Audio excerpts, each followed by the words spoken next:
Great to have you with us on WPR News. Larry Mealer here. You know, the Crave family is best known, I think, for its dairy operations in Waterloo, Wisconsin. That's where they produce Crave Brothers Homestead cheese, which I have some in my refrigerator as we speak. Carl Crave with us today contributed to the family business by building its first biodigester. He now serves as Vice President of Operations for Dynamic Renewables, and this is a Wisconsin-based company. It specializes in producing renewable gas and other products from the manure that's provided by many dairy farms here in the state and elsewhere, Iowa as well, for example. As we talk with him about recycling and biodigesters, I hope you'll join in the conversation. What questions you have about recycling manure? Give us a call. Number is 800-642-1234, 1-800-642-1234, or you could email us to talk@wpr.org. That's talk@wpr.org. Carl Crave, welcome. Thanks for joining in today. Good morning, Larry. Happy to be here on a much warmer day than Mark Crave's visit last week. Yeah. You're a member, this is the third generation farm business. Mark talked a bit about it last week. You, the Crave Brothers Farm and Cheese Factory in Waterloo, I think it supports, in a way, 7 family members. And probably a lot more people as well. And I don't even think I was on that list, Larry. But, my wife works at the cheese factory. She's been there for pushing 20 years now.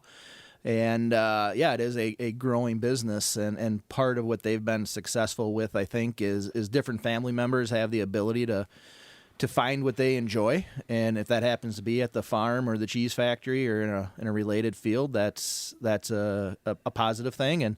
And my little slice of that is the biodigester manure handling system, and that's kind of how I got involved in my own business, which is separate from the family's, but that's how I got started 20 years ago. What made you want to set up that? And it's the first biodigester on the family farm. Yeah, it was the first one, and about 20 years ago, I was finishing up some school here at UW-Madison, and the farm was in some pretty good planning in terms of growth. So they were planning the cheese factory, or the cheese factory just gotten started. They were planning to add some more cows, some more barns.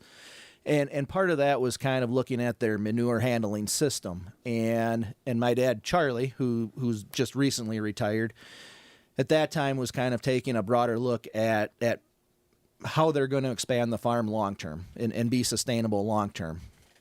And part of that was manure handling. They had to be adding cows. They had to be building some manure infrastructure. They had to be kind of taking a broader look at things. So my dad had a friend, I think from college as well, that actually had a manure digester at their farm many years ago. So it's something that he had on his radar, but was still fairly new in Wisconsin. At that time, there was maybe a handful on farms in Wisconsin and hundreds, if not thousands, in Europe. So kind of started researching with him and spent some time looking at what Europe was doing, especially Germany at the time. And there was a couple of German companies that had just kind of got into the U.S. market. And that kind of piqued our interest, and we started visiting other farms that had digesters, spent some time looking at Europe, what they were doing, and kind of realized that for him to really maximize the energy and be as efficient as possible, that was a key component to their strategy. So that's kind of where the interest started. And so you got it going.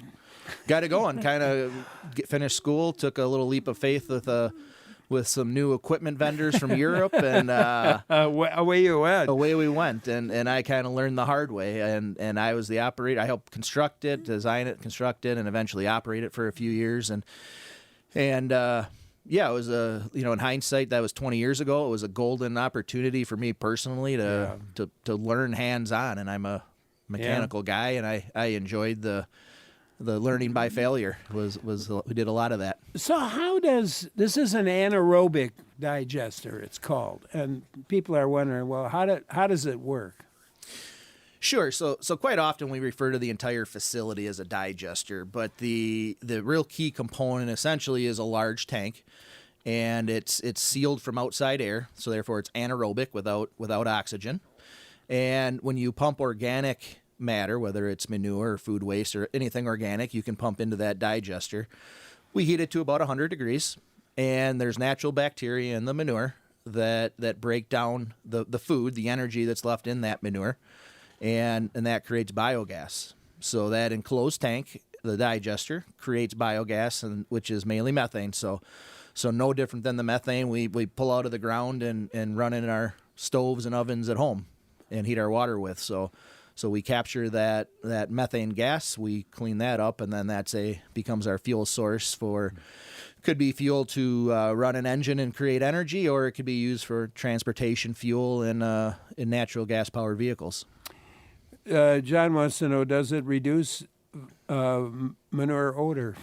It does. That's probably one of the largest benefits of an anaerobic digester. So as we're reducing the organics, those volatile organics is what we're smelling. So in the summer, especially when you drive by a farm and you have that odor, or if they're land applying on their ground, that volatile organics is what you're smelling. So when we put it in the digester, our goal is to harvest those volatile organics. So one of the main benefits to a dairy is it breaks down a great deal of the odor. Yeah. So aside from odor, what are the environmental benefits of recycling dairy farm manure? So a lot of the farms also use that as part of a process to create bedding back on their farms. So a digester does not eliminate the volume, but it does convert it to much more usable products. So one of those products that is often created is animal bedding. So dairy cows especially like a nice soft bed to lay in. Mm-hmm. So we'll actually take some of the byproduct that comes out of the digester and squeeze that out, and it kind of leaves a fibrous product that the farmers will put back under their cows. So bedding is quite often a byproduct, and then the nutrients that come out of the digester are better available to the crops for growing their crops. So they still go back on the field. A little less odor, more available nutrients to the crops, so they're able to have a lot more flexibility on their land application, are some of the bigger benefits. And this requires a bit of water too. What happens to that water that becomes part of the system? Sure. So one of the newer, most exciting parts of what we are trying to do is ultimately provide more tools to the farmers. And manure itself is approximately 90% water. And that has pros and cons to it. You know, the cons to it is it's expensive to move around and creates a lot of volume. So we have used several different technologies to attempt to concentrate those nutrients, and as a byproduct of concentrating those nutrients, we're creating clean water. So taking some water out of the manure, leaving more nutrients to the farm, and then having a other use for that water, whether it's using it back on the farm, irrigating crops, or potentially even putting into a river. So, if it goes into the river, it's going to be cleaner than it was. It's cleaner than the river we're putting it in. So, yeah. Extremely high standards for any discharge water, absolutely. Yeah. So you mentioned there's lots going on in Europe. Why? How did it get started there, or why has it been so popular there compared to here? I mean, it's starting to grow here, but... Yeah, so I think you have kind of two challenges in our industry. You've had technological challenges, and then you have economic challenges. And in Europe, they've just been doing it longer. So there's more established companies, for example, that have been building biodigester facilities for decades. Technical schools have degrees literally for biogas plant electricians, for example. So it's just a more established industry. A lot of that technology has come to the United States. Some of it has been supported well and is well established. Some of it has struggled. Also, a lot of North American companies have now entered the market as it's become more established, and we're getting better support locally. So in the United States, I think we're beyond the technological challenges that's kind of occurred over the last, I'll say, my career of 20 years. That's really progressed. I think where Where we're at currently is more of the economic challenges. So we have plenty of feedstock, especially in Wisconsin. We're the home of the dairy industry. We have cows, we have crops, we grow a lot of food. We have a lot of what I look at as feedstock. So so we have the feedstock. So when I look at the economics of a project, that's usually our biggest hurdle. We produce renewable fuel. Renewable fuel, the value has been better recognized in the industry and has helped spur some pretty rapid growth the last 3, 4, 5 years in the biogas space. And ultimately what Europe did and what spurred their growth is their government put a higher value on the renewable energy, and energy independence is what spurred their growth. And ultimately it made it so that banks and investors they knew what their revenue stream was going to be. It was backed by the government, and that's what spurred their growth. So let's go back to, I remember Mark or somebody was telling me how much the product that comes from this can actually heat a lot of homes. Right. So the simple example is the Cray farm with about 1,200 cows and some animals. So they're a fairly typical, I'll say, larger farm.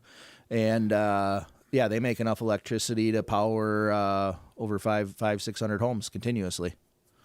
It's amazing. Carl Crave, our guest today. Carl is Vice President of Operations for Dynamic Renewables. It's a Wisconsin-based company specializing in producing renewable gas and other products from dairy farm manure. Questions for him? Give us a call. The number's 800-642-1234, 1-800-642-1234, or you could email us to talk@wpr.org. I'm Larry Mealer for WPR News. Great to have you with us for WPR News. Larry Mealer here. You know, listener support gives you the content you value on WPR, including this program. And as we approach WPR's one-day member drive on March 6th, you can help WPR programs right now, as a matter of fact. When 600 donors give before the drive starts, before March 6th, a group of generous members will add an extra $10,000. So you can join in with your gift of any amount at WPR.org/donate. You can do that right now at WPR.org/donate as we talk with Carl Crave, Vice President of Operations at Dynamic Renewables. It's a Wisconsin-based company producing renewable gas and other products from dairy farm manure. Great to have him with us. And again, you can join in at 800-642-1234, email to talk@wpr.org. Let's take a call. Elaine in Ripon up first here. Hi, Elaine. Thanks for calling. Yes, my son gets bedding, it's like a sawdust-like byproduct of this digestive system in El Dorado. And he brings it home and puts a whole trailer full of that stuff on my garden. Is that good? Yeah, that is another great use for that co-product that we're generating.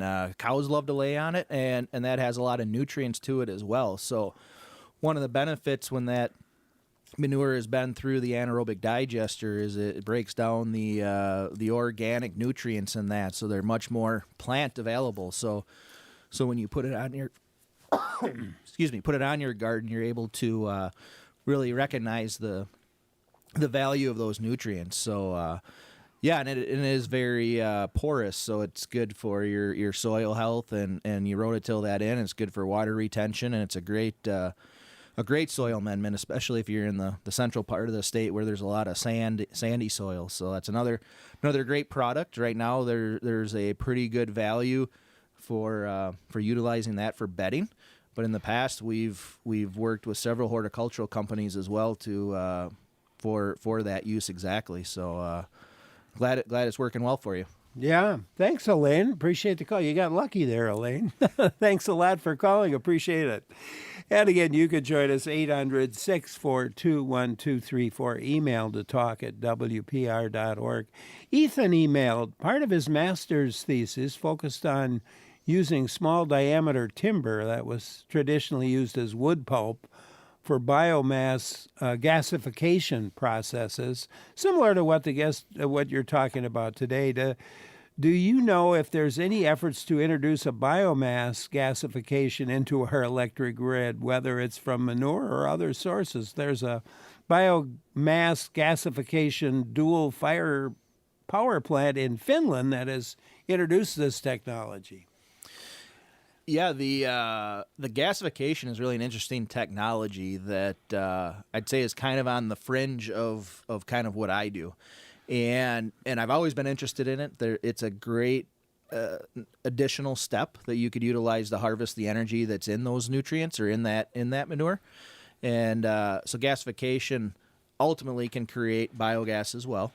You know, it's all about carbon. Manure is carbon, and that's what we're harvesting here, and it also provides an excellent soil amendment in the biochar. So biochar goes back thousands and thousands of years as a soil amendment product.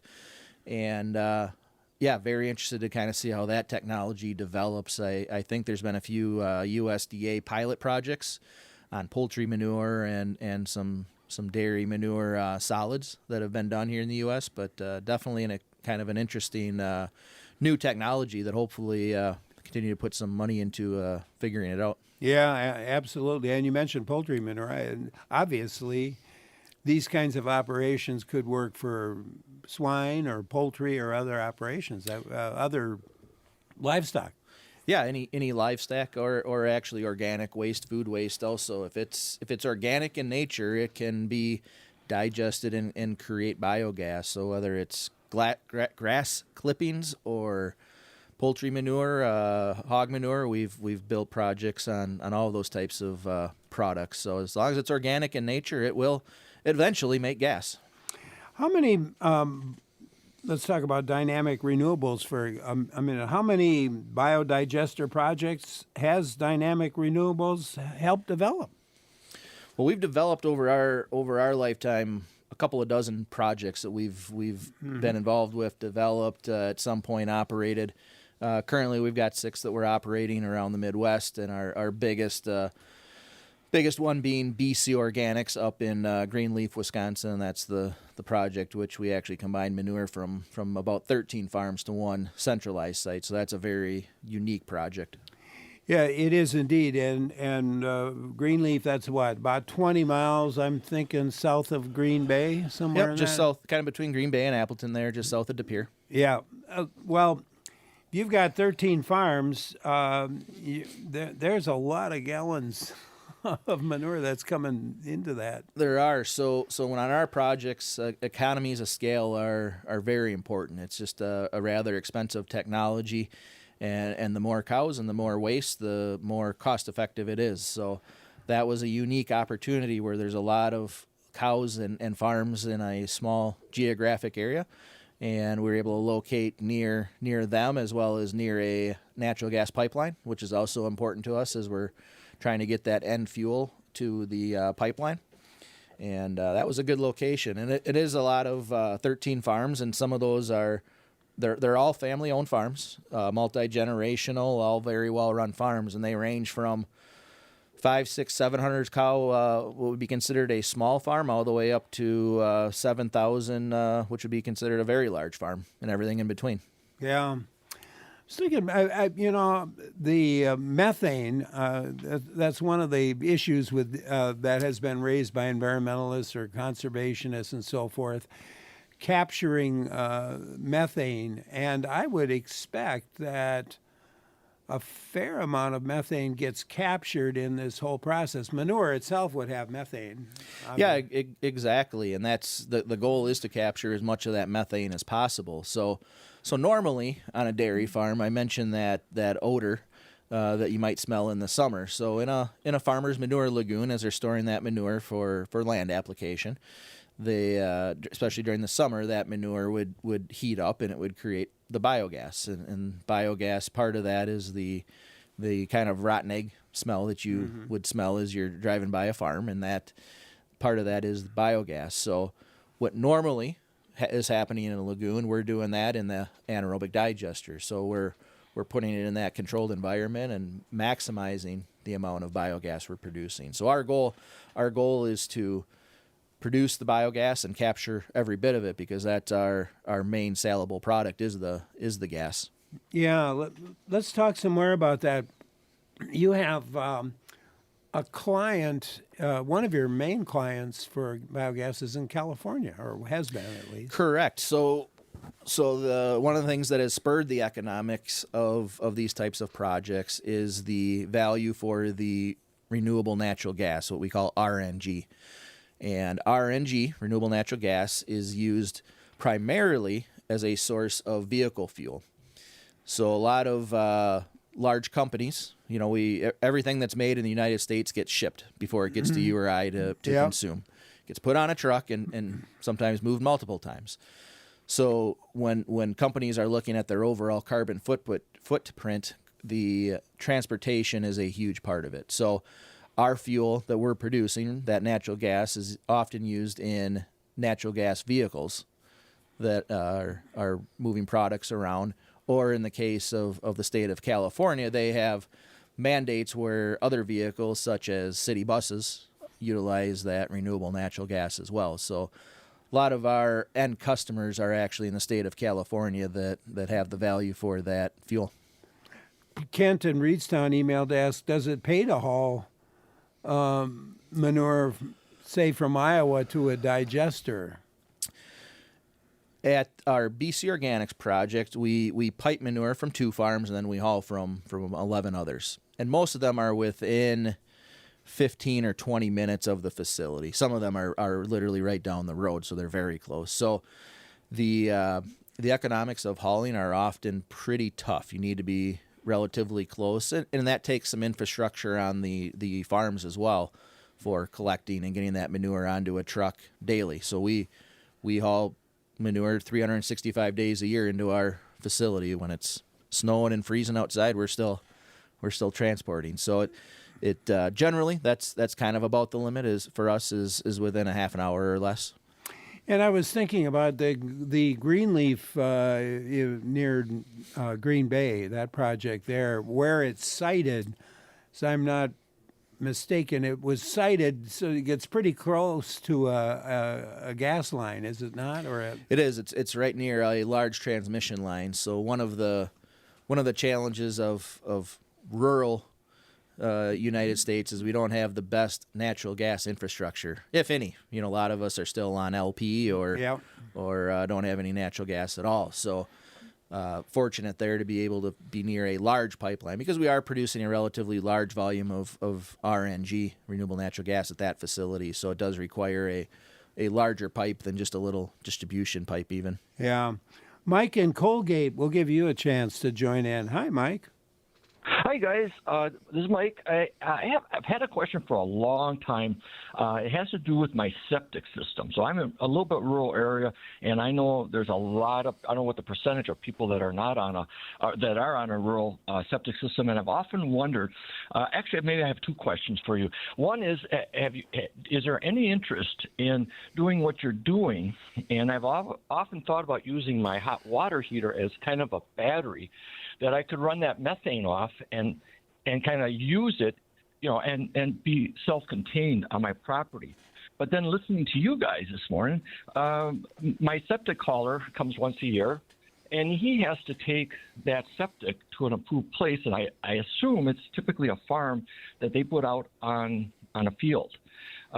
Is there a chance that since he's got it anyways, he could go to, redirect to a system like yours? Yeah, that's an interesting opportunity, and what you're kind of asking about is actually fairly common in India, China, more I'll say third world countries that don't have energy available, so they make very small scale home type digesters where where a single family could put some of their human waste into. If they might have a pig or two, they'd put their pig waste into. Any of their food scraps would go into an enclosed little vessel, like a 55-gallon drum type scale, and they would use that. They would harvest that gas and often use it for cooking in their kitchen, actually, on like a single burner stove. So in developing countries, that's very common. In Wisconsin, unfortunately, what we have is winter. So where they have rather warm ambient conditions to keep that waste warm and generating gas. In our case, it would probably only work a couple months out of the year. But you are right. Human waste can make energy, and larger cities like Madison, Milwaukee, Wausau, they do have anaerobic digesters that will process that waste. Appleton has a big system. So there's I don't know, maybe 10 around Wisconsin, big municipalities that do, and your local septic hauler may haul to one of those already. Yeah, there you go, Mike. Thank you for calling. Vern in Eau Claire County. Your turn. Hi, Vern. Hi, good morning. Thanks for letting me on. So one thing we got to get rid of are the nitrates in the water. None of these systems do that. So what you do, if you mix cellulose, or called sawdust, with the poop from cities, farms, and you combine it, and then you let it dry, put a little coal with it so you can raise the temperature when it's burnt, and you dry it, you make bricks out of it. You can burn in a conventional power station, because they use methane gas, on these dumps like Eau Claire County landfill, but it doesn't give it the nitrates, and that's one of the big problems. But yeah, for the most part, nutrients that go into a digester come out of the digester. You're right there. And ultimately, it's up to that dairy farmer who gets those nutrients back. They land apply for that nutrient value, right? They're still harvesting their crops to feed their cows, and they need those nutrients to grow their crops. So whether it's the nutrients that came from their manure that they're utilizing, or it's commercial fertilizer, the farms still need those nutrients. So one of the things with a digester is it does give them more flexibility to kind of be creative on when they're applying their manure, and try to get those nutrients onto the crops at more desired times, more so than just the big applications that typically happen in the spring and in the fall before or after harvest. So a lot of farms are taking advantages of the more available nutrients and doing applications throughout the growing season, which has been very beneficial to their production. Yeah. Thanks, Vern. Appreciate the call. You can join in, too. Number to call, 800-642-1234, or you could email us to talk@wpr.org. I'm wondering about, you mentioned, we talked about California. Are there other buyers of renewable gas? There are. So it really kind of starts with some of the larger companies out there. So some of those Fortune 500 companies that are trying to reduce their carbon footprint have gotten into the transportation side of it, like we talked about earlier. They tend to be the more innovative leaders, and there is a cost to doing that. So, Sure. So those companies that kind of have the more corporate objectives have been the leaders there for buying more renewable natural gas, and it can be used not only in vehicles, but it could be used in a natural gas power plant to create electricity, for example, or it could be used to put into a pipeline that the same pipe that goes to our homes if we wanted to use it in our own homes. So there are expanding markets. I think what California has done through some of the regulations is at least provided some framework and guidance to the value of the renewable, the carbon intensity, what they call, of our gas, and that's kind of been a benefit of their oversight. Yeah. A lot of things start in California and work their way their way east. May not be perfect, but at least it's a start. At least and out west, Oregon, Washington have similar programs. New York, Minnesota have proposed similar programs. So it's at some point there's been talk in the past of having a similar federal program. So we'll see. Well, I asked about that because I was thinking about viability. How viable is your business without California, or if you didn't have them.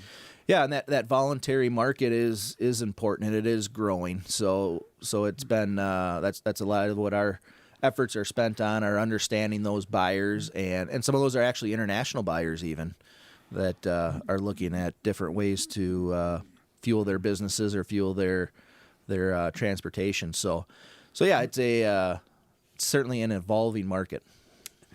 The process also produces, as we've kind of talked about here, concentrated nutrients that are returned to the farms. Is this a better fertilizer for their farms than raw minerals or raw manure or even other commercial fertilizer? Well, it's substantially better than commercial fertilizer in the fact it contains all of the micronutrients and the other organic material and the all the other things that soil needs to grow. That's why manure has been used for fertilizer since the beginning of man.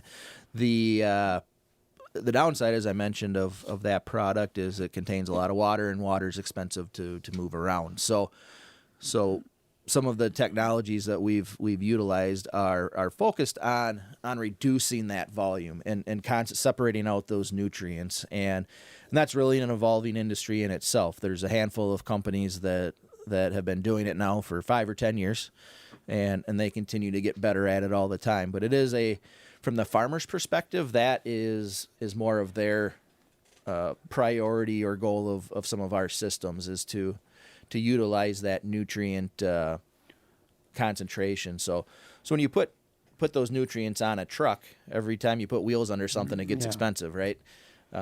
So by concentrating those nutrients, you're helping take some trucks off the road, and ultimately giving the farm a little more tools in their toolbox in terms of how much they can apply and at what different times throughout the year they can apply.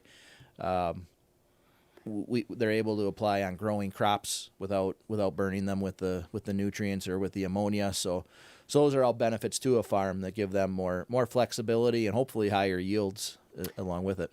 So how does the relationship work with farms, with the farmer? So does the farmer pay your company to produce it and then gets this back in return, or is...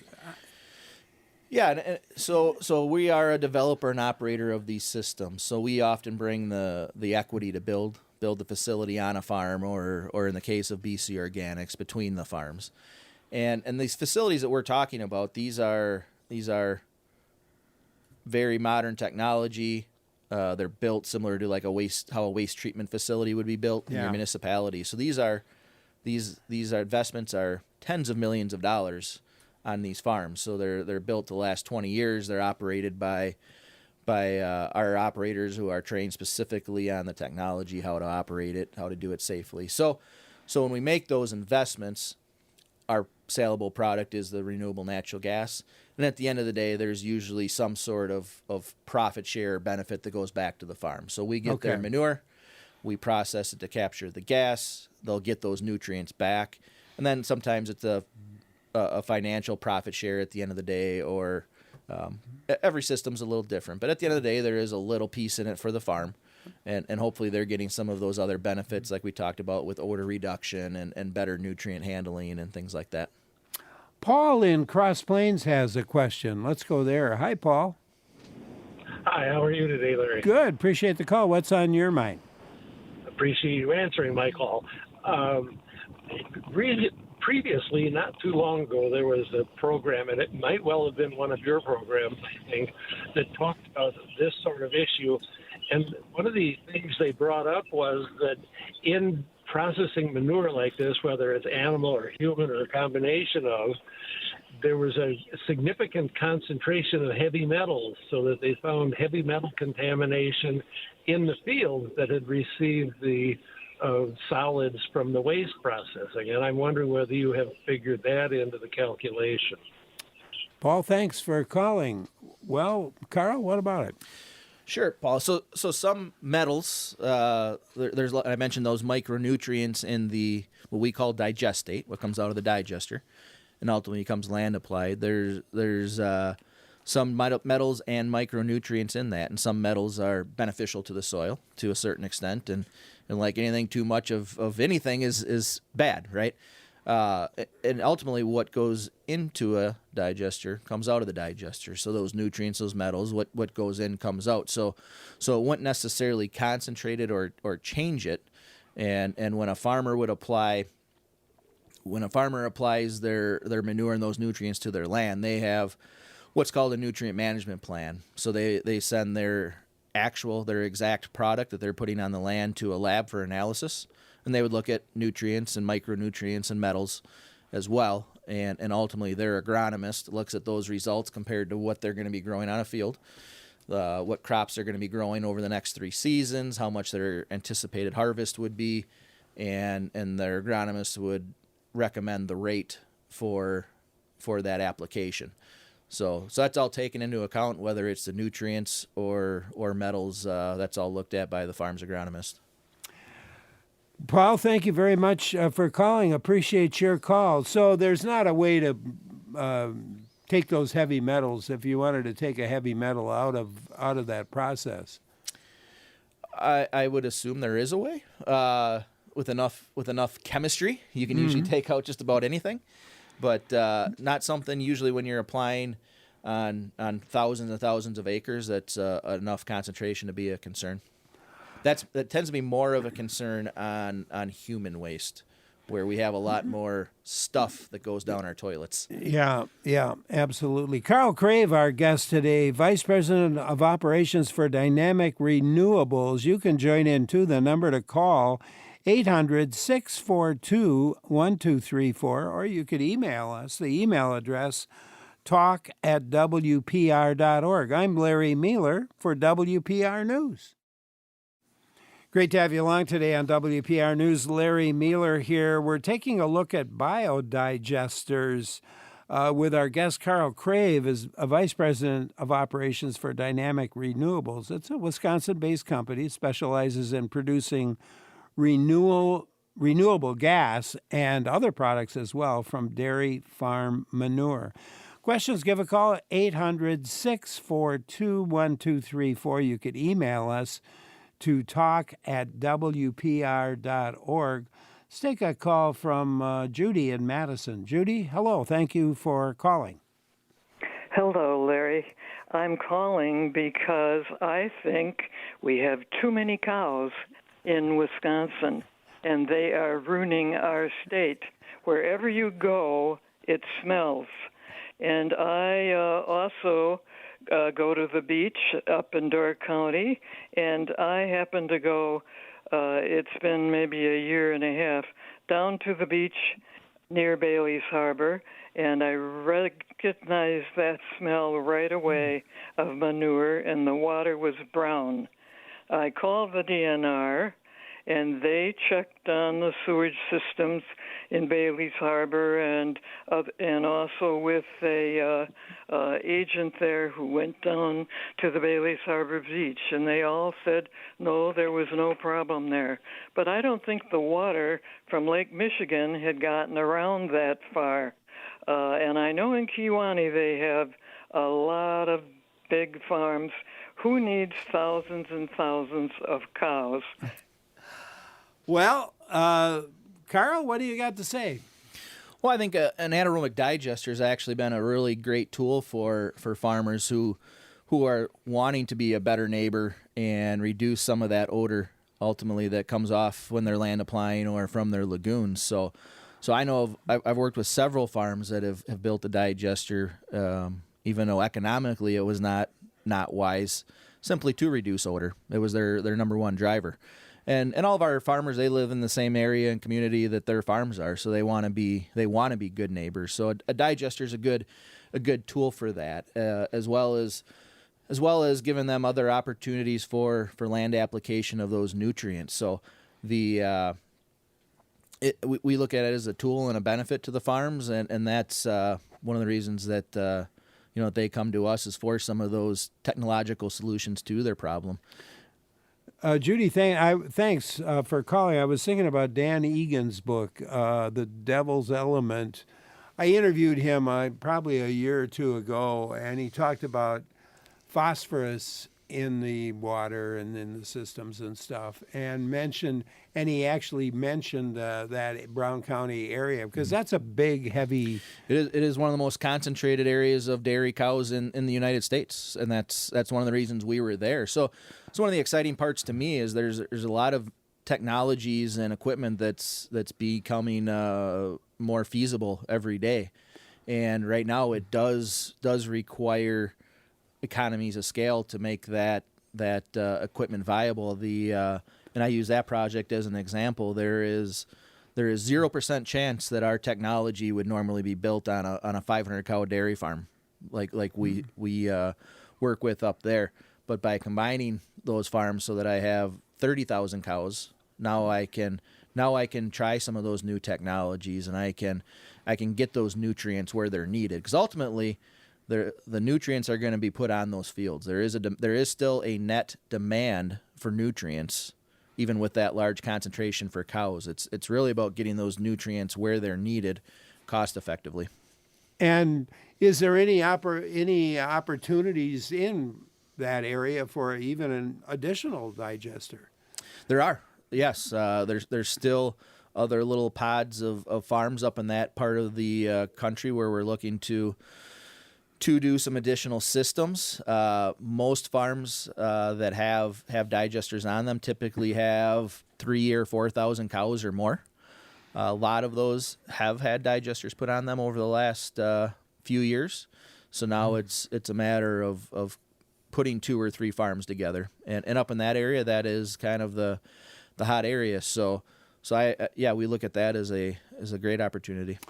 I know you've looked at Iowa operations, and Iowa's come up a little bit in it. And you have involvement. Dynamic Renewables has some involvement, at least in the Marshall Ridge Renewable Energy Center. And how big is that facility? That is a 3 digester facility. So in terms of a single farm, it's a fairly large one. And so, how many cows and so forth is it serving? About 7,000 cows. Okay. Now they've in Iowa they passed a law allowing animal feeding operations with digesters to expand or exceed the normal limits on the number of animals. How does that affect the digester business in Iowa? Yeah, so I think Iowa DNR, and we work very closely with the DNR or their regulator, similar regulator in every state. And I think the DNRs have recognized the value of this type of technology. They understand that it's beneficial to the farms, it's beneficial to the neighbors, and I think that's sort of their way of sort of using the carrot versus the stick approach. Is farms are being proactive. You know, they're trying to do better with their waste, and this technology is evolving. So part of it is to spur that further development and keep learning, keep growing the industry. So Iowa specifically has looked at it as a benefit and recognized some of those benefits I've talked about. So that's what allows a farm to grow, because they are doing what's right environmentally. Richard in New London will go to you now. Hi, Richard. Hi. I have a couple questions. One, is there anything you have to do with the methane gas to make it natural gas, or is it that just purified? No, it's a great question. So biogas is about 60% methane, and methane is the valuable combustible fuel. And along with that is hydrogen sulfide, so that's kind of that rotten egg smell that you would normally smell, and then CO2, carbon dioxide. So and usually some water vapor. So we will process that biogas and basically remove those contaminants. So the hydrogen sulfide, the CO2 in the water, and then we're left with the methane. Okay. The other question would be you said Madison and stuff using the sewer plants to make methane gas, and I'm not sure what they're using the gas for, but wouldn't it be profitable for other small sewer plants, towns, have their own methane gas to run a generator, being that California says this natural gas is cleaner than the other? That's why you're shipping it there? Yes, using the biogas to create a renewable electricity is a great use for it. I think the challenge with that is electric utilities, in Wisconsin included, actually do not value that renewable electricity. So about 10, 15 years in Wisconsin, we had a renewable electrical portfolio that utilities were required to meet a certain percentage of their overall electricity needs with renewable. And at that time, most of the facilities that we built and operated created electricity. And that was a great use for it. And since those minimum standards have been fulfilled, most of them, all of them, have not increased their demand for renewable electricity. So the value of the electricity has not been realized. So value as transportation fuel has become the norm today. Kevin email. Thank you, Richard, for calling. Appreciate it. Did we answer all your questions? I think so. I mean, I would think that would take the place of our solar panels, would help with that, so we wouldn't have to cover up our fields with solar panels. That could be crops. I would agree. Renewable electricity is an excellent source of energy. I 100% agree. And usually, along with renewable electricity, there is some heat that comes off of those engines that can be captured to heat a facility or heat a waste treatment plant or heat a digester. So I agree. It's an excellent value or potential value for that energy, and especially on a smaller scale where a small flow of renewable natural gas usually isn't cost effective for all that infrastructure that's required. Producing electricity is a great alternative, but it goes back to some of my initial comments about it. We're fighting the economics. If no one values that renewable electricity, I can make it, but if I can't make money at it, I won't build very many of them. Yeah. Kevin emailed that the lady who called earlier should know that the smell at Bailey's Harbor was decomposing cladophora algae filled with quagga mussel excrement. So it wasn't cow manure in that particular case. A caller who couldn't stay with us raised concern that there isn't enforcement of nutrient management plans and controls. Farmers are self-reporting what they apply. Yeah, I think the system relies on self-reporting and then ultimately review and monitoring of that. The farms that we work with very highly value those nutrients and getting them where they're needed. They don't have enough nutrients. So the farms that we work with are definitely some of the, I'll say, more technologically advanced. They're have been on top of maximizing everything they do, whether it's nutrient application or producing milk. They're on top of it. So for the most part, they're not real motivated to over apply. So not saying it doesn't happen at times across the state, but in general, they're wanting to get the nutrients where they're needed so they're not supplementing them with commercial fertilizer at a cost out of their pocket. Yeah. So what's next for your business? Next for our business, we've grown pretty rapidly over the last several years. I think what's exciting for me is we're not limited by capital. We have capital to build and own projects, and I've been excited with our team. We've grown we've grown to a scale now where we have a lot of expertise. I have full-time health and safety people on staff. I have full-time people to handle accounting and all those things that in the past as a relatively small business maybe slowed us down. But I think we're at a stage now where we have in-house expertise, a lot of operators with multiple years of expertise, and really trying to utilize our decades of knowledge in the renewable gas space to grow more projects, maybe look at some of the organic food waste type opportunities where we can harvest some of the energy from all the wasted food that we have in our country, which would otherwise go to a waste treatment plant or landfill. That's exciting to me, and not only just continuing to grow the business and work with good people. Well, Carl, it's been a pleasure talking with you. Sorry we didn't get to everybody today, but appreciate your being with us in here in the studio. It's good to meet you, and thank you so much. Appreciate it, Larry. Carl Crave, Vice President of Operations for Dynamic Renewables, a Wisconsin-based company. Coming up, we're going to talk about a new book about a Wisconsin DNR firefighter. I'm Larry Mealer.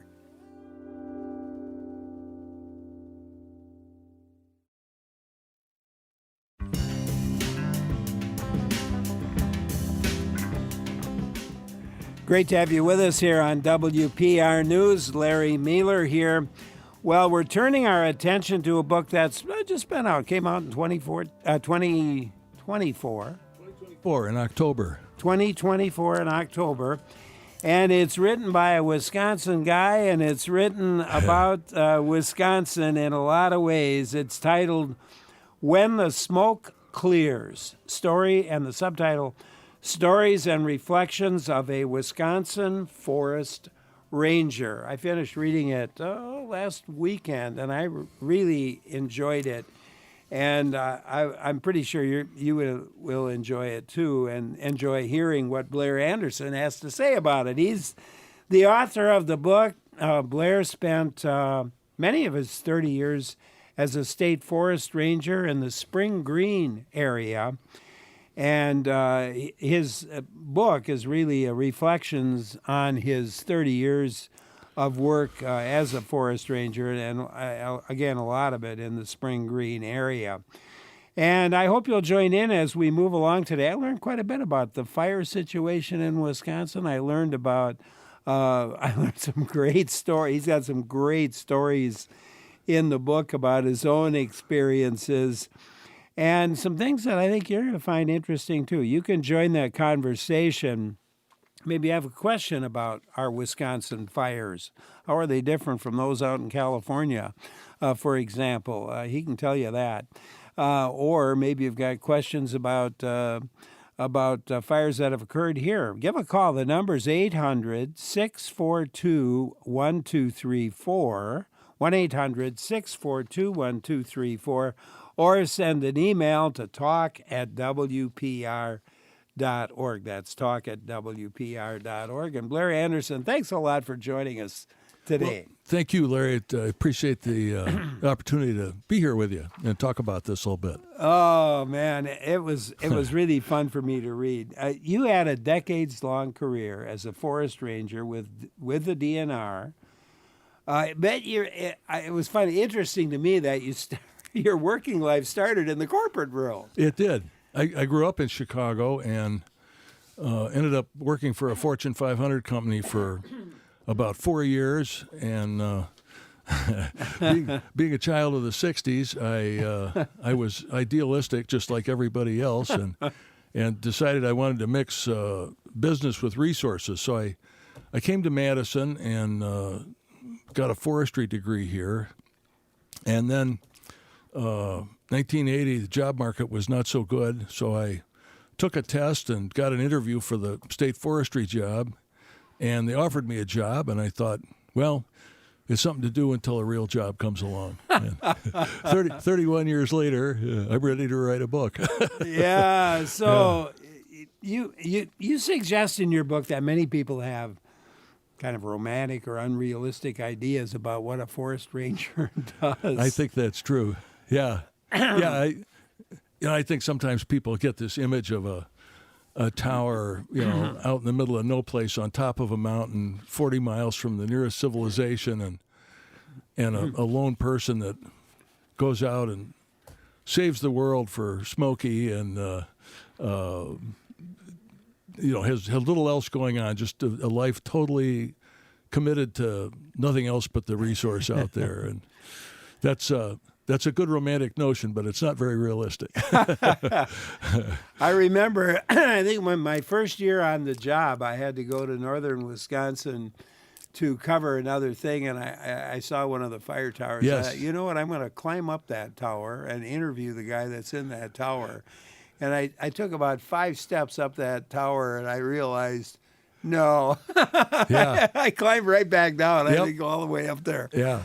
Well, Yeah. you didn't spend any time in it, well, maybe not much time, of any time in a tower. No, never did. The towers were in most of the areas that we protected for longer, starting in the 20s. In the southern part of the state, we started protection later, and we didn't use towers. I had some old DNR friends that said, "Oh, you need to put some of the tower stories in your book," and I understand there are quite a few very good ones, but they were not ones I was involved in, and I wanted to stick to stuff that I knew. Well, and you wrote that forestry was perhaps the best respected element of the DNR because forester, they're most helpful and minimally involved in regulations.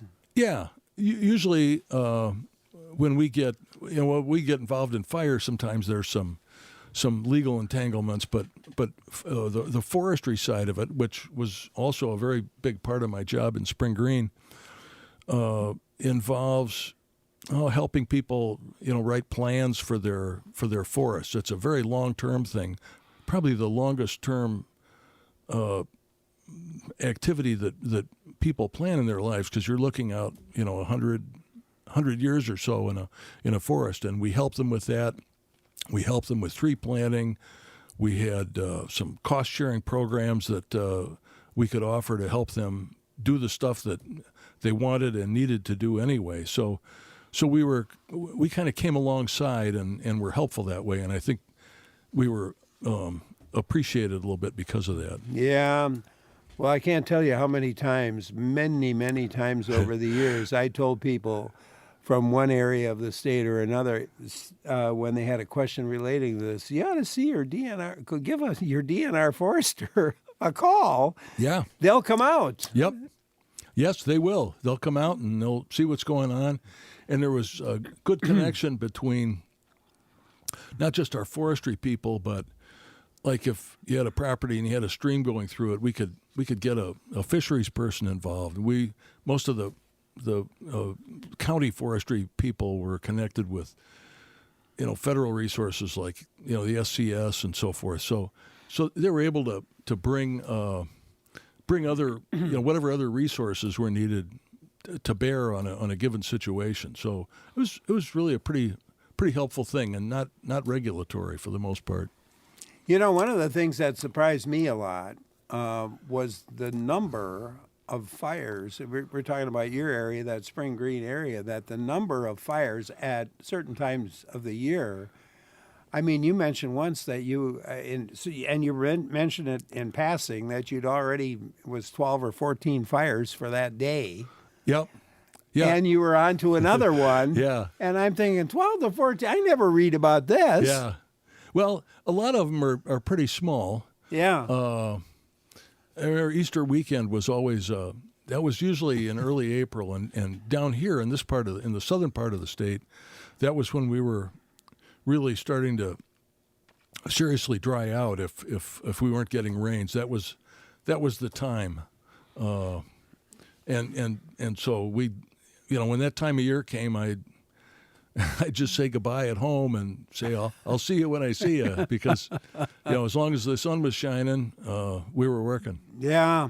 So and when I say working, you were working. I mean, you had your own equipment and Yes. and could do it, Yes. but you worked in tangent with many other local fire Yes. departments, for Yes. example. Yes. Yeah, very much so. Now, the areas down in the south were geographically larger than they are in some of the hotter areas and like the pine areas in the state and the central sands and northwest. So I actually had, I think, 20 or 22 different fire departments that I worked with, depending on where a fire might be. So it was a lot of good opportunity to connect with those folks, and a lot of differences in fire departments. I say, yeah. You say they come in a lot of sizes. Yes, yeah. And some of them are better funded than others, and some of them are in, smaller towns where, a lot of the jobs have left town, and so there aren't a lot of people around during the daytime, and it's kind of a challenge for them. But one of the really nice things about my job, I thought, was the fire community. I mean, everybody that you work with, other rangers, occasionally up in the north, we'd work with federal fire folks, but certainly the fire departments, they were so committed and enthusiastic about doing fire management work, whether, like for the fire departments, whether it was structural, which they were better trained in, or wildland, which we were better trained in, and there was just a lot of mutual work and a lot of mutual respect that was involved in that, and that just made it apart from all the hard work of fighting fires, it was just a very pleasant work environment to be involved in. I was at a meeting once in Cottage Grove, Wisconsin, and in the middle of the meeting, there were a lot of people there. Suddenly, there was a tone went off, and about 10 guys jumped up and ran for the door. Yeah. And they just literally jumped up and ran. Yes. And that was a Cottage Grove volunteer fire department. Yep. Yeah. And these guys are volunteers. Yes, they're volunteers. When I came to Spring Green, keep in mind I grew up in Chicago.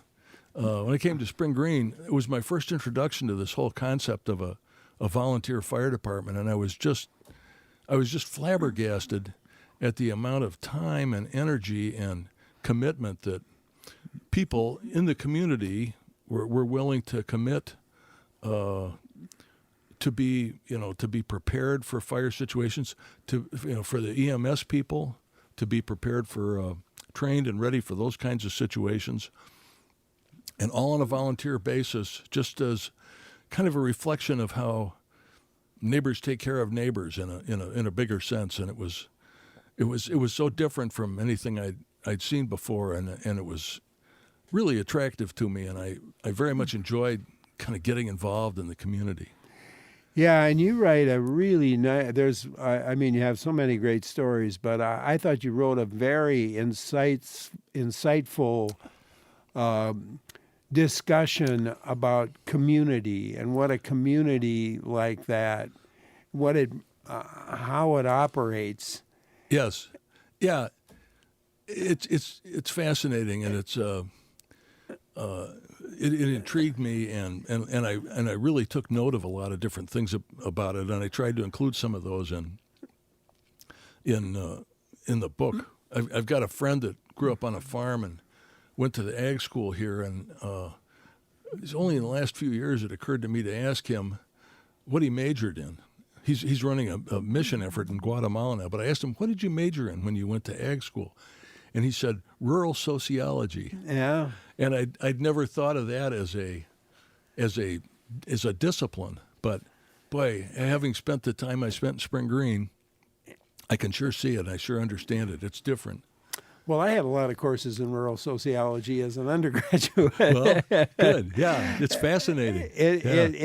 That's what really fascinated me about it. Jeff in Berry Mills has something. Let's go there. Hi, Jeff.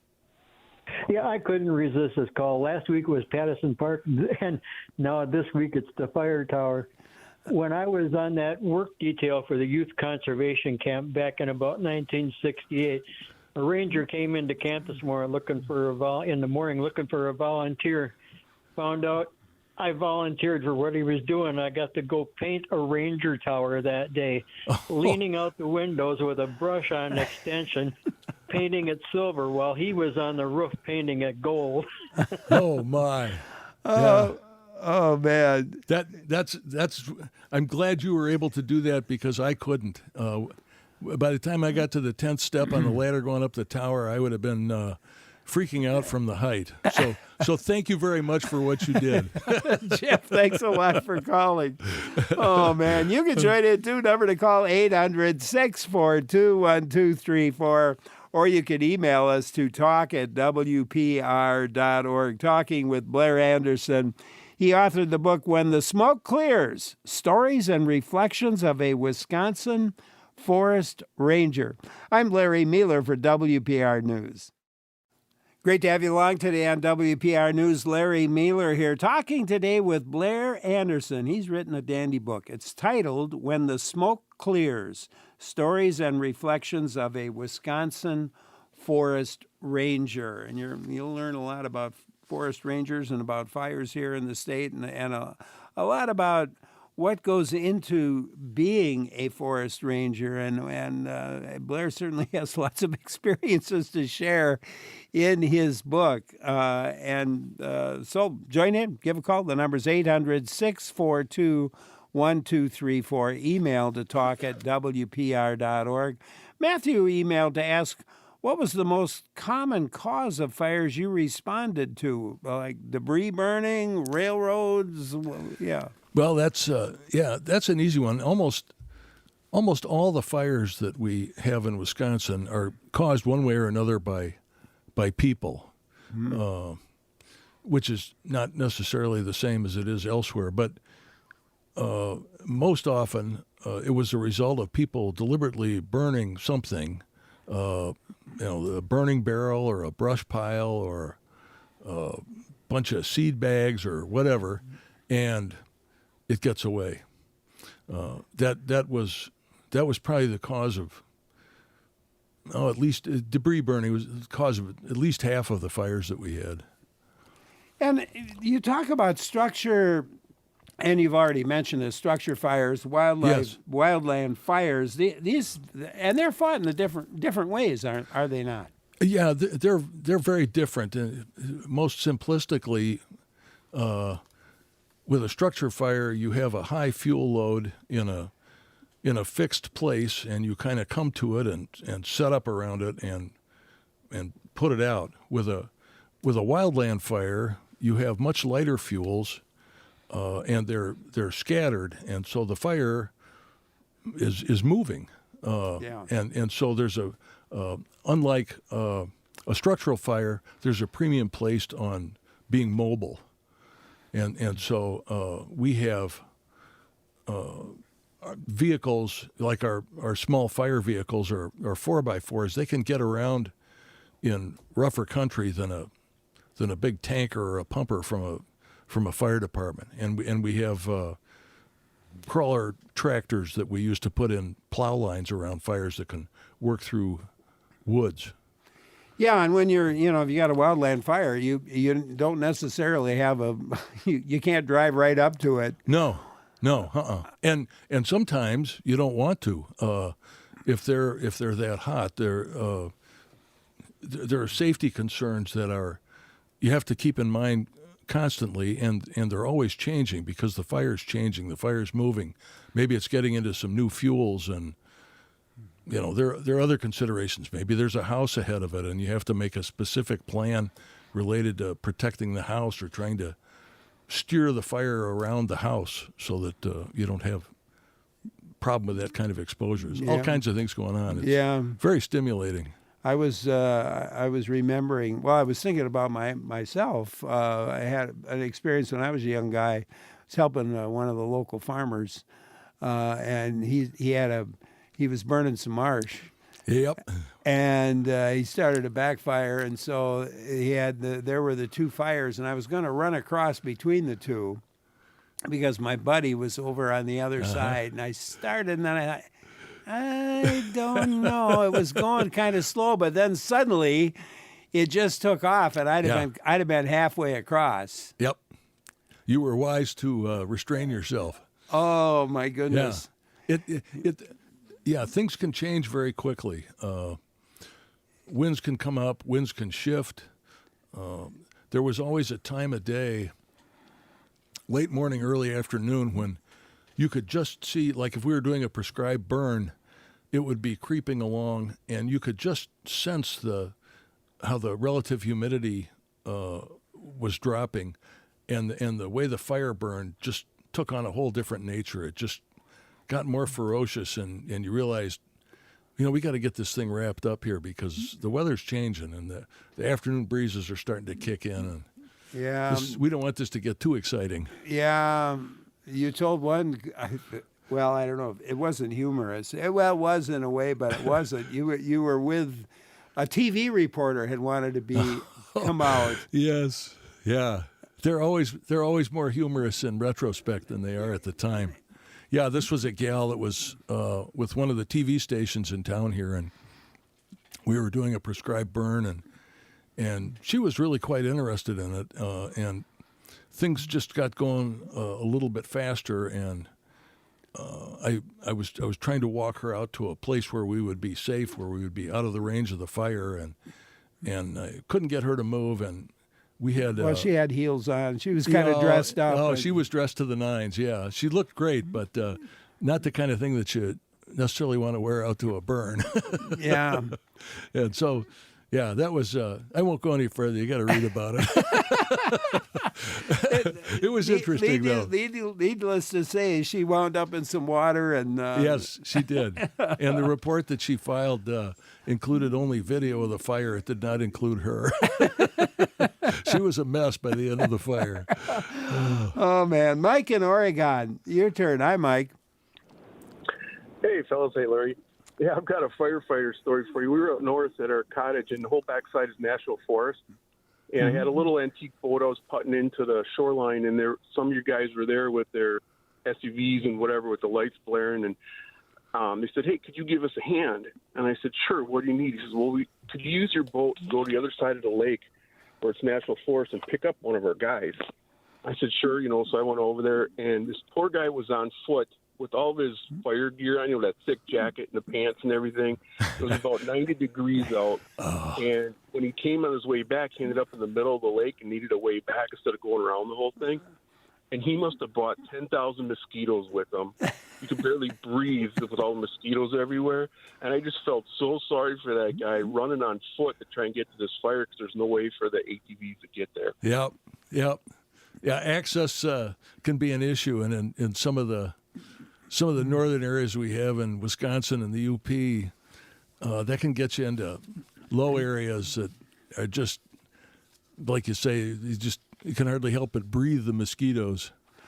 When you've been through some of that, by the time you get to the fire and it's a little hotter and drier and the mosquitoes are driven away, it's almost a relief. Mike, thanks a lot for calling. Appreciate it. It reminded me of another story in your book. And this one has some real practical applicability to anybody listening right now. And that was, I might have been early in your career. There was a fire, kind of I think it was a marsh, or at least a marsh-like area. It was burning, but the way the wind was, the smoke was only kind of like up to your knees. Yes. That was fairly. I know what you're talking about. That was a very late spring fire. In fact, we had kind of thought that we were done with fire season. Our fire season generally, it kind of begins to kick off when the snow melts, and it mostly comes to an end when things start to green up. And so things had, with this particular fire, things had greened up, and we were kind of starting to stand down a little bit. We were having very few fires, and it's funny how it just almost turns off. It's like a switch is thrown at the end of spring. But we got called out to a fire northeast of Spring Green, and I went out. I think I was at work, and I ended up kind of going out right in tandem with the Spring Green Fire Department. And we got out there, and it was a little fire walking up a hillside adjacent to an ag field. We couldn't even see flames. There were like 3 feet of vegetation there, and it wasn't. It was most of the fire energy was being expended evaporating the moisture in the plants. So we got in there and quite easily put the fire out. And as the story tells, a few days later, I noticed my leg itched a little bit. And as the day went on and the next day came, it turned into a rash. And what I realized was that this fire had been burning through poison ivy, and that the oil, the urushiol in the poison ivy had vaporized and had gotten on my legs. And I, as much as my legs itched, I was thankful that the smoke hadn't risen enough that I had breathed it and gotten it into my lungs. But my legs were pretty miserable for quite a few days after that. Yeah, and that reminded me. I mean, there are people out there who have some poison ivy on some property and they may want to burn it. Don't be breathing that smoke in. No, and that's not a real effective way to deal with poison ivy. And if something gets away, then somebody's got to go out there and get in that smoke, and with all the stuff that's in it. Yeah. So.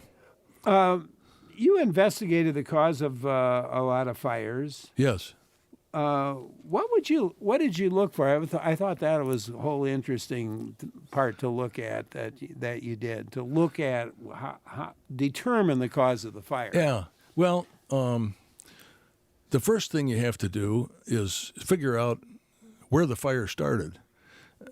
Frequently, I would say most of the time, that's fairly obvious. If you have a V-shaped fire with a burning barrel at the base of the V, I could, even in my first year, I could figure that out. But sometimes it's not so clear, and so you have to figure out where the fire started, and there are a number of different burning indicators, how the fire burns, how soot deposits on trees or on rocks, or how grass burns or lays over. There are all kinds of different ways that you can read a scene and determine what direction the fire was burning at a particular point. And when you get to a point where it's pretty unclear what direction it was burning, you're probably real close to the origin. And once you've sort of identified the origin, then you start looking around for something that might have caused it. Maybe there's a brush pile there, or one time I found the residue of some fireworks, and so that so then you go to the next step of the investigation and ask around. Hey, was anybody shooting off fireworks? Oh yeah, the neighbor down the road was out here, and you kind of put two and two together and figure it out.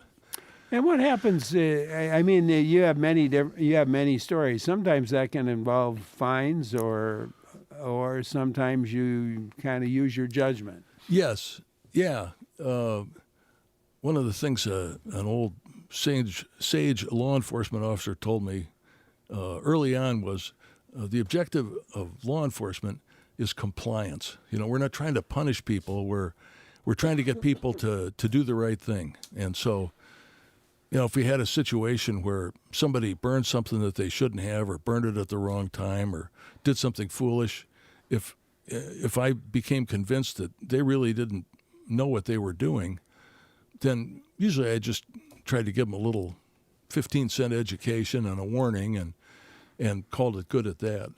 Sometimes I'd run into the same people repeatedly, and it was apparent they knew what was right and wrong. They just needed more motivation to do the right thing, and I was happy to provide that. Oh yeah, there's a few interesting stories in your book about a guy you gave a warning to, and then like a week later. Yes, it was 2 days later. 2 days. 2 days. Yeah. I couldn't believe it. He said he'd never do it again. Well, I hope not. Yeah. Well, he said he'd never do it again, and then 2 days later he did it again. Yeah. Well, the second time I gave him more motivation to not do it again than I did the first time. So. Another thing that I think people should think about with their own property or with their own work, and you write about this, is when you guys fight a fire and finish the fire. All right, the fire's out, but there's a mop-up. Yes. Yeah. And that's something I think everybody needs to think about. Yes. Yeah. Mop-up is the unglamorous part of forest fire control. When the flames are screaming, it's you can sort of shout bonsai and charge in and work at it. It's exciting, and you get your blood up. But when the flames are knocked down, and the fire is what we would term contained or controlled, you still have to make sure that there's nothing in the fire area, or at least around the perimeter of the fire, that's going to have an opportunity to blow out maybe soon or the next day and start the fire up again. So there's a lot of it's just hard, back-breaking, dirty work, working around the edge of the fire, oftentimes with a back can and 50 pounds full, and digging up those spots and putting them out. And it's not fun. And people, when the fire gets knocked down, people like to kind of separate from the scene because they know what's coming next. And the ones that stick around and say, "Yeah, I'll help you with that," those are the ones you really appreciate. Yeah. But you got to do that well. And I had any ranger that works for a long period of time is going to have a fire that's been contained. Get away from them. And I had a couple too, and those are painful lessons, but you learn from them and you don't make those mistakes again. Yeah. You said the one thing you didn't want to have is that you put out a fire and then later that night or the next day the fire's going again. Yeah, the fire's going again, and the fire department gets called out, and these volunteers, these are not people that are getting paid to do a job like I am. They're volunteers, and they're pulled away from home or pulled away from dinner or pulled away from work, and they know that they're there because I didn't do my job well. Yeah. I didn't make sure that fire was adequately suppressed and mopped up, and when you're out there with them, they're very gracious about it. But as the ranger, you feel it. I was kind of self-condemning more than they were, but you learn to go to extreme measures to avoid that happening again, because these are the people that you work with, and you respect them, and they do good work, and you want to treat that offering, that volunteer effort, well and seriously, and not take advantage of it. That mop-up reminded me of some fires that are really hard to clean up, and those are peat marsh fires. Yeah. There was one you wrote about that took place, I think it was around Middleton, Wisconsin. Was it Middleton or was it Verona? I've forgotten. It was further east. It was, I think it was close to Watertown. I remember it was in the township of Lebanon, and I don't know if that's Jefferson County. I don't remember, but the town itself didn't have a fire department, but there was a fire department that we worked with. And, peat fires, peat soils, if you will, which is like peat moss. You go to the garden store and buy a bag of peat moss. This is the kind of stuff that we're dealing with, and it burns, but it smolders more than it burns, and so there aren't open flames that you can see. There's just smoke, but those fires will, peat moss can be, if it's really dry, is quite resistant to water. And the same is true out on a fire. And to get to a spot that may have burned 6 inches or 2 feet down into the peat, you have to get out there and dig it up and get right down to it and put water on it to get it out. And so the fire that I tell about in the book, I think we were there for 8 or 9 days, going out. First thing in the morning, you go out at first light, because that was the only time there was no wind, and you could see the little wisps of smoke. And we'd mark them with a very advanced material that we acquired called toilet paper. Oh, that's right. And we marked it with that, and then the rest of the day was spent, going to that toilet paper and digging up and finding that hot spot and dumping water on it. And we did that for 9 days before we were satisfied that the fire was out. Ron in La Crosse, we'll give you a chance to join in. Hi, Ron. Yes, I'm just calling, hearing about, preventing forest fires. And I know my brother back in 1965, I had one older brother, and he got a federally funded youth summer job program funded by federal government, clearing brush in a local county park. And he and the other teenagers that worked that summer really enjoyed. Don said he really enjoyed that. But as our government and Johnson administration got more involved in Vietnam, and spent more money there than in the domestic programs, they cut funding for the summer job program. Well, the upshot of that is 4 years after Don was clearing brush in the county park here, he was clearing brush again in Vietnam. We had a draft back then, Yeah. Yeah. Those were challenging days. Yeah, they were indeed. Ron, thanks for sharing that. Appreciate it. It reminded, I don't know why, but it reminds me of, there aren't a lot of, I'm sure there are people injured pretty often here in one way or another during a fire. You might get a little burn, you might fall and break a leg or whatever. There was one a state forester in 1982, Don Eisberner. Yes. Yeah. You write about him. Yeah. That was pretty early. I started with the DNR in 1980, and I got to Spring Green in time for fire season in '81, and so I was pretty new. I was pretty green at this, and as I relate in the book, got a call one day at the end of the day, and after some sort of chit chat, my boss gently told me that a guy had been killed on a fire, and it was there were all sorts of reactions. One was just disbelief that this sort of fun, exciting, swashbuckling firefighting thing that I was doing. I mean, you know there's a downside, but until it happens to one of your coworkers, you don't really appreciate it, and then to realize, some of the details around what happened that resulted in his death was really sobering, and you could hear it in tones of voice on the radio. The next day, everybody was just kind of, I don't know. They're just kind of tamped down. Their emotions were hit by this. That's the only firefighter we lost in the 30 years that I worked for DNR and fire. We other people died, but sometimes it was more medical stuff. There'd be people who would have heart attacks like that. Sure. But this was strictly fire and led to some protocol changes. Yes.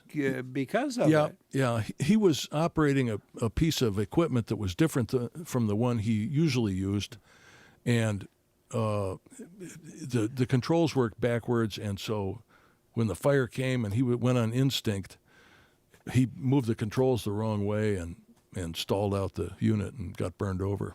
Yeah, and that led to protocols that everybody had to have the same operating. Everything, all the hydraulics were plumbed the same. Yeah. And that was it's a expensive way to learn a lesson, but the lesson was learned and action was taken to prevent that kind of thing happening again. So. Yeah. Oh, man. Talking today about the book, When the Smoke Clears, Stories and Reflections of a Wisconsin Forest Ranger. Blair Anderson is the author, and great to have him as our guest today. And you can join in. The number is 800-642-1234. Email to talk@wpr.org. I'm Larry Mealer for WPR News. At WPR, we're committed to delivering high-quality programs from all over Wisconsin, and that's why we have news bureaus in your part of the state. Our local reporters keep us all connected, and you can support that essential service by joining in a special challenge. When 600 people donate before March 6th, a group of generous members will donate an extra $10,000 for WPR programs. You can give right now at WPR.org/donate. That's WPR.org/donate. Right now, we're talking with Blair Anderson about his book, When the Smoke Clears. Now, let's take some more calls. Karen in Madison will give you a chance to join in. Hi, Karen. Oh, hi. I just wanted to say things that I heard in what you said. I I'm curious about what you did before you became, worked for a Fortune 500 company. I was touched by how in your job you learn so much about community connection and human beings. And that people that work with nature, they tend to be aware of nature's web and that everything is connected. And also even the caller that called about his brother being in Vietnam, and our country decided to spend dollars on Vietnam rather than, really making the world a better place. And the only other thing I wanted to say is I really heard in your conversation education and how it's important to have a broad education, because then we can see how everything is connected, like in your rural sociology, and that's what the direction I believe that we need to take to really heal this planet, heal human beings. Our kids are very unwell from being so disconnected from the planet, and so on, and also seeing the forked tongue with which adults speak. One is of greed, and one is, I'm hoping the other is, be well, do good works, and so on.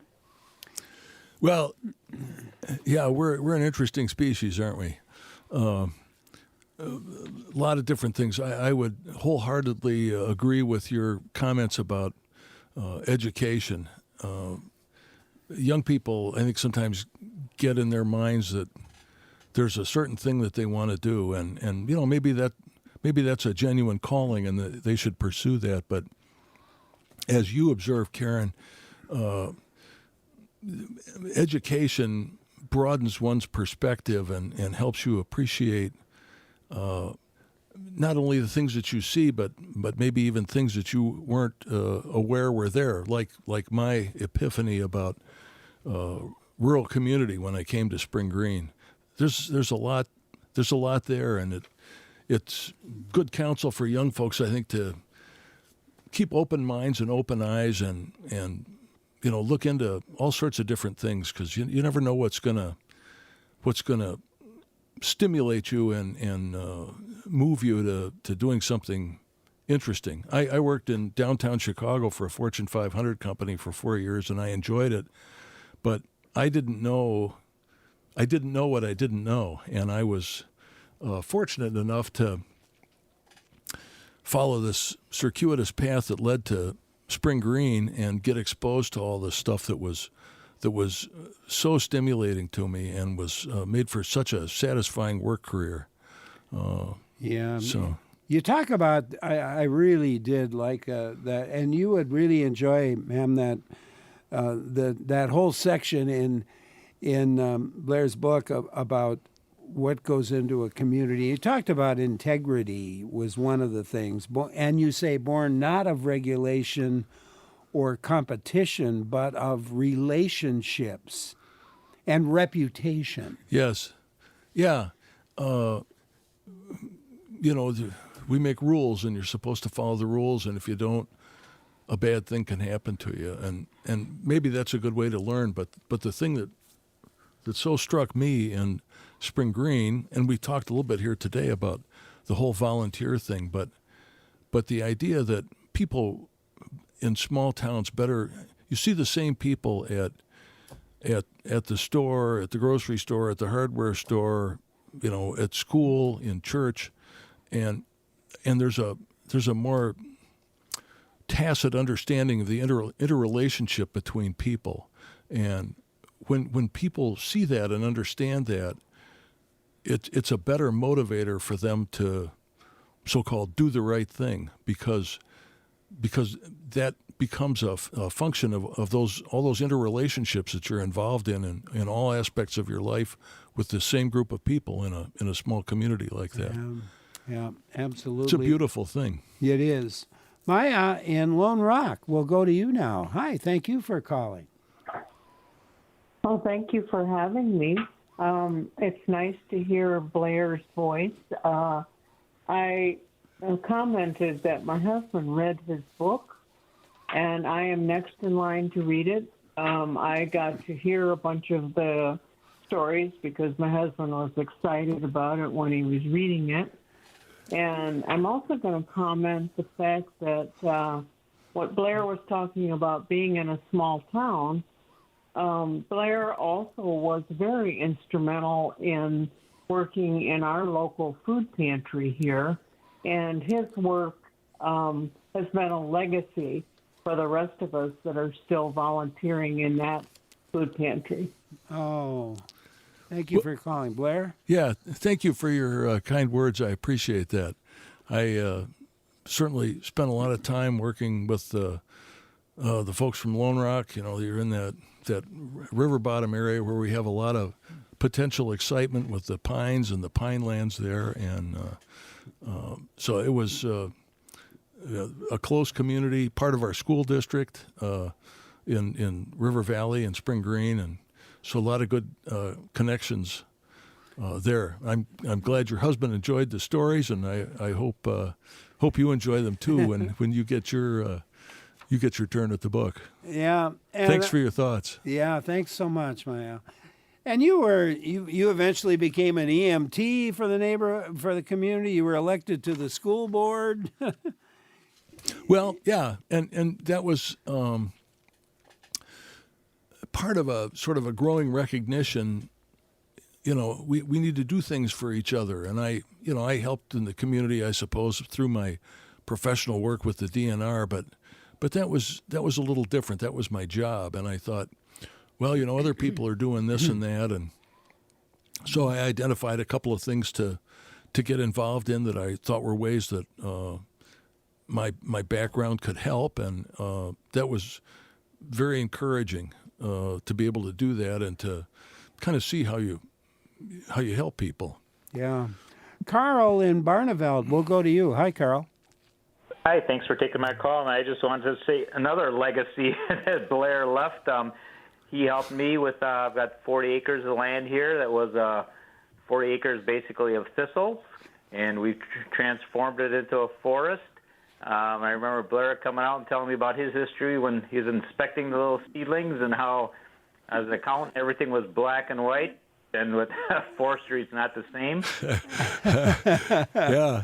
Professionally, I worked with him at Blue Mountain State Park where we did an experimental seeding.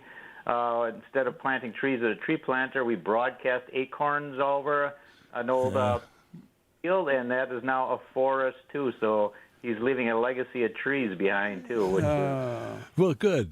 Again, thank you for those kind words. It's a satisfying line of work to be involved in because there are a lot of positive success kinds of stories that come from them, as you mentioned. And one of the cool things is that, you know, those trees in that forest will be there long after I'm gone.